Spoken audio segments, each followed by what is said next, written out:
time you walk into the room, got me feeling crazy, shot my heart boom boom. Any other boy would stare, but me I look away, cause you're making me scared. Trying not to breathe, 1, 2, 3.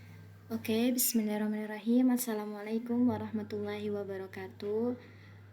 Baiklah, di sini saya akan mempresentasikan hasil dari makalah yang telah saya buat dengan mata kuliah Fisika Lingkungan yang bertemakan air di bumi dengan dosen pengampu Bapak Bobi Yasman Purnama MPD. Dan disusun oleh saya sendiri, Robiatun Agustina, dengan NIM 206-22008.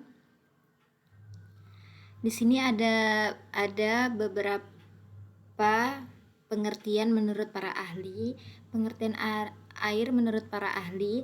Yang pertama ada menurut Sitanala Arsyad, air adalah senyawa gabungan antara dua atom hidrogen dan satu atom oksigen menjadi H2O. Sedangkan menurut Effendi, air adalah salah satu sumber energi. Menurut Robert G. Kodoati, air merupakan material yang membuat kehidupan terjadi di bumi. Dan yang terakhir menurut Royce Tams-Jarif, air merupakan zat yang paling esensial dibutuhkan oleh makhluk hidup. Nah, ini ada pengertian air. Air adalah zat yang terdiri dari dua unsur, yaitu hidrogen dan oksigen. Air memiliki struktur molekul sederhana, H2O. Air dalam bentuk cairan hanya ada di bumi. Tidak seperti di luar angkasa sana, airnya yang berbentuk gas atau es. Air di bumi. Air yang ada di bumi dapat dibagi menjadi dua golongan, yaitu yang pertama ada air tanah.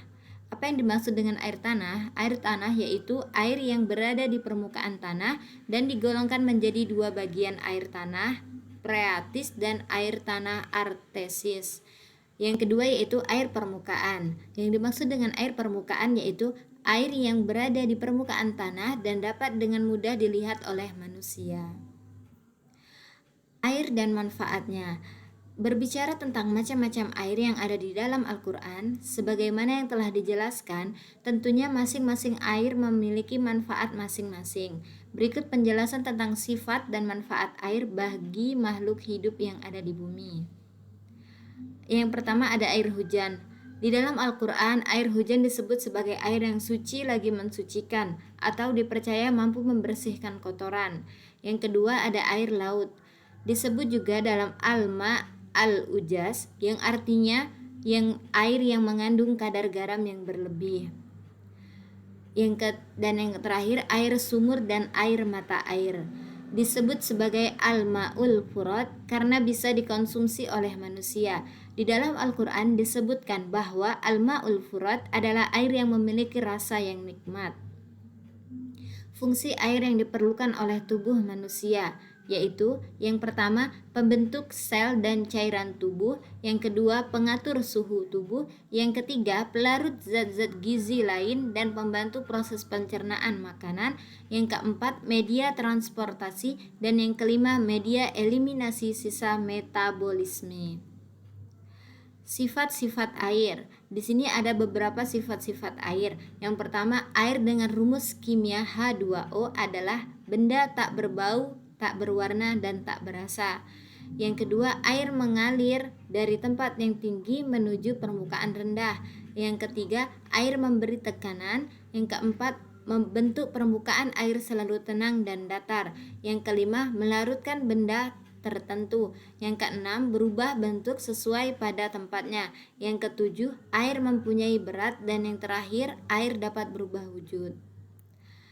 Sumber air di alam. Di sini ada beberapa sumber air yang terdapat di alam. Yang pertama ada dari air laut, yang kedua air danau, yang ketiga air sungai, yang keempat air tanah, dan yang kelima air di atmosfer. Ini ada video edukasi yang dapat kalian lihat pada PPT yang sudah saya share.